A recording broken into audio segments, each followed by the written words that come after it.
A very good morning to you from wherever you're watching us. If you've been living under the rock, we are the Farm Girls. Are you guys happy to be here? It's a new day. Yeah, we are very happy to be here. My name is Fiona, and I will allow. Hello, good morning. I'm Zippy. Yes, I'm happy to be here. I'm happy to be a farm girl. Good morning, everyone. My name is June. I'm really happy to be here. We have been consistent with our show. Every single day you're seeing us, and I'm really happy to be here. Yeah, we are delivering. So we are happy to be here. And as we are in the spirit of celebrating women, today is a very special day for one of us. Oh, yeah. Please allow me. Today is Zippy's birthday. Ah, happy birthday. Thank you.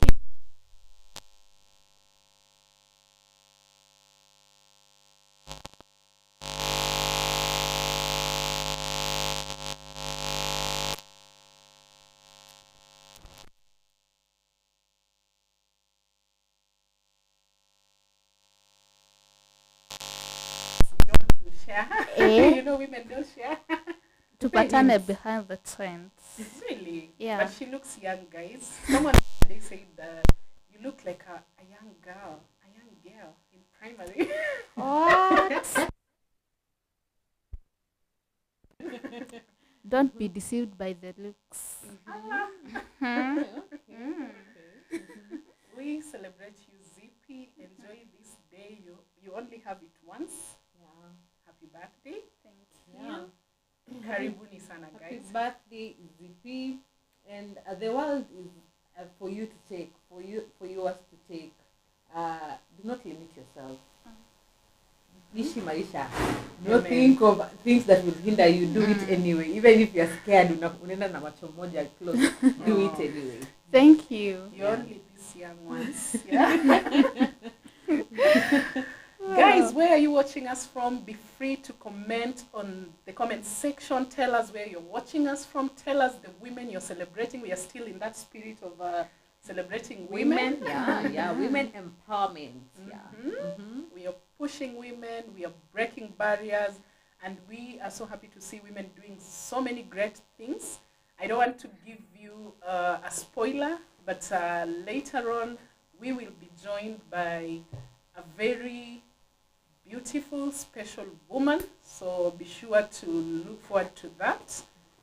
And still on the conversation, today we are discussing about gender stereotypes in agriculture.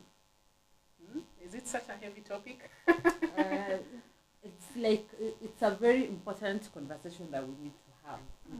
Yeah, that is a very important conversation that we need to have.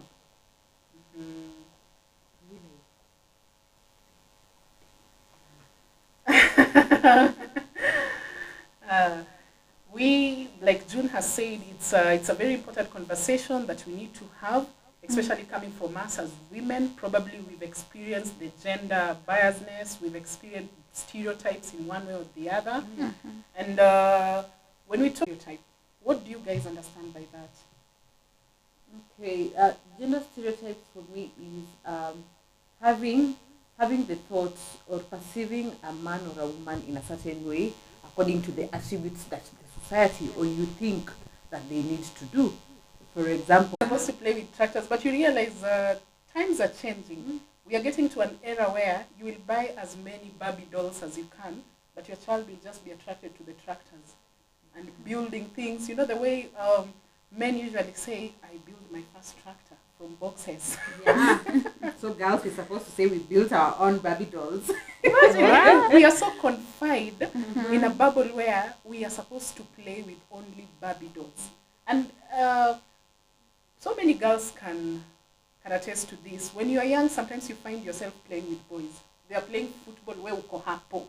You know, you're playing football, they are building those toy cars, you're also there. Like that's what you enjoy doing.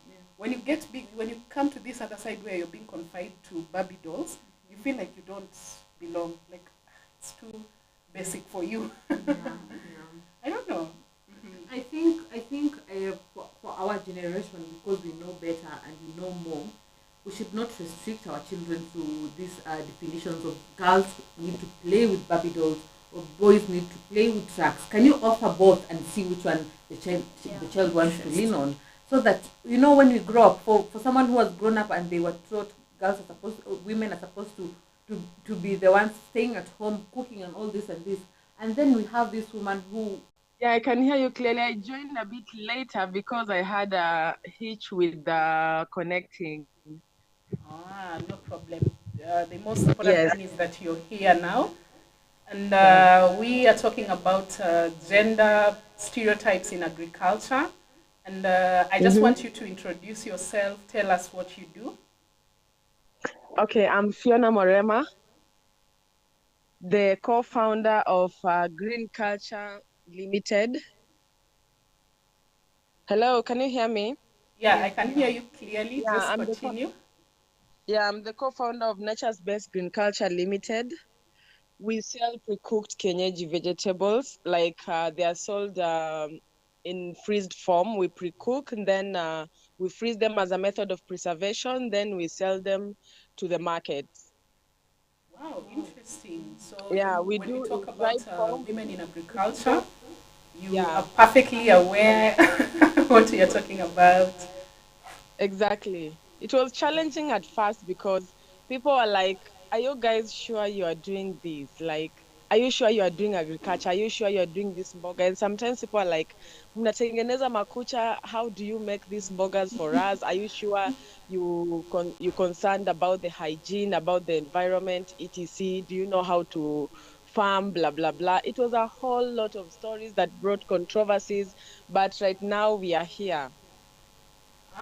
It was so difficult at the first time, but even right now, like somebody is amazed, like, wow, so you also do this business, blah, blah, blah, this and that, you're into agriculture, and they're like, wow, this is so beautiful.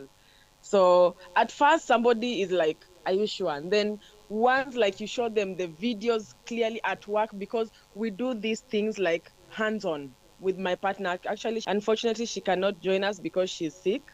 So we do all this with our hands. Like we soil our hands to do the plucking and everything with those women as we train them, because at the end of it all, we might be busy somewhere. So we are doing with them for them to see exactly what we need to do and the standards that are required, so that they can be able to take it from us, so that when you're doing other things, they can be helping us when we are not available at that moment. So it was difficult at the first time, but right now I can say people are adapting still, but there are those little challenges that you feel like you would want even to maybe lease a farm or something like that. People won't even merge. And for our audience, I have met Fiona. I think we met at an event, and she's a very beautiful woman. So I get from her perspective, when people look at her, they are left wondering if she's really doing what she tells them she's doing. You're doing an amazing job, Fiona, and I don't know if my farm girls have questions for you. Oh yeah. Maybe she can first tell us how she got herself in this business. Hello. Hello, can you hear us? Yes, I can hear you now, loud and clear. Okay, Fiona, we are talking about women empowerment and stereotypes for women in agriculture. And first, we want to inspire women who want to get into agriculture. So can you briefly tell us of what inspired you to start this business and what inspired you to actually join agriculture? Okay, now it's a long story that, okay, we came there once and we said our story, but I'm going to make it brief. Yeah. We started it in 2019. In 2019, my partner, Lino Diwa, is the one actually who started it. I was in school then. She shared with me about the idea, but it was the idea was birthed due to very painful circumstance where she was pregnant. She was pregnant then, actually. And she was alone. Nobody could take care of her. Right that time I was in school. She was staying alone. And it reached a point that she even lacked food to eat. Like she was pregnant, she lacked even 5 shillings to eat. Then I once sent her money. She went to the actually when I sent her that money, she told me like what is she going to buy that is going to last her longer, because definitely she can't buy meat. It won't last longer. So we were juggling around. She was like, she wanted to buy your men, and then she was like, oh no, let me go to the market and buy Kenyaji vegetables. So she took herself to Mudurwa. She bought the vegetables. You know, when you keep on pouring milk, you can eat it for long. She ate those vegetables for 1.5 weeks, to be precise. So and then that is when she was like, these vegetables have a lot of nutrients, and this is something that we can do. This is something that we can come up with, since since like due to the nutritional value they have, this is something we can come up with. This is something that we can do and supplement the whole of Nairobi, or with and its environs. So we decided, like she told me, like, why can't we bring these vegetables and start selling them? So we didn't have a market then. We didn't have the capital then. So I remember I sent her 1,500 bob. She went and bought she started with a small stock, like just to try out. It was like 11 tins. And then when she did, we posted. After that, to our surprise, people bought. So her mom actually started like supplying us on a small scale, because like it was not something so big then. We never even had a freezer. It was only a fridge. So that is what like she was using before I joined her. That was like after 1.5 months, 1.5 months, 2 months, because actually then I was in school. So her mom was bringing the vegetables to her in Nairobi. Then she would call some lady. Actually, it was even begging that lady to come and help her, because like we couldn't pay her at that moment. You see, when you are immersing yourself, you just thought of something and you immerse yourself in it. You don't know the do's and don'ts, you don't know the risk, because she was so enticed actually about the idea of it could stay for that long, and it sustained her for that long. She survived on it, like I think half of her pregnancy. That is actually what she survived. She used to interchange Managu, Kunde, Sagam, Renda, and all that. So when we started selling, at least she could have something to eat then. It was like it was so painful. It was a very, very painful story, which we won't go to details because of time at the moment. So when the mom was bringing the vegetables, it used to sell. And then sometimes we used to get these challenges that it comes to Nairobi. We didn't have a proper transport system where it will come with a van and it spoils, everything spoils. We go at a loss. We have to look again for another money to send so that the mom can bring the vegetables. I think we went on a loss 4 times because it used to get spoiled. Those people from with those matatu guys used to mishandle it, like they put it in the boot with other and stuff them with other luggages. So it will reach Nairobi when it's banned, and we couldn't sell it that way. So we decided, then COVID struck actually. When COVID struck, there was lockdown. So we decided, why don't we try the Nairobi ones? Because like it was something to supplement so that we can be consistent. So on trying the ones in Nairobi, like we noticed a little bit difference, because when we prepare them, it won't stay even 1 hour. It won't stay even one single, like 1 hour in the open. It will spoil. And the taste was a bit different. And when we sold to our clients, they were like, this is not the same vegetables you guys were selling. Like it was a very, very big challenge. We kept on exchanging farmers in Nairobi, but it seems like it was not landing well on us, because the mode of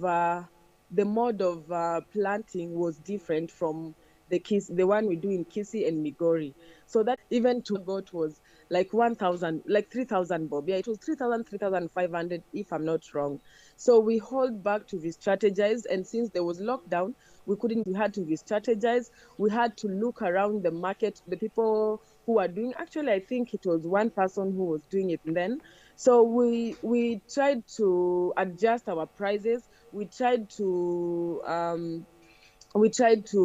look on avenues on how we are going to get these vegetables. So we once again found somebody in Nairobi who we used for I think 2, 3 months, but it was not sustainable. So Cause Fiona, we lost you. Can you hear us? go, she had to come. We stayed together. The freezer was there. The ambition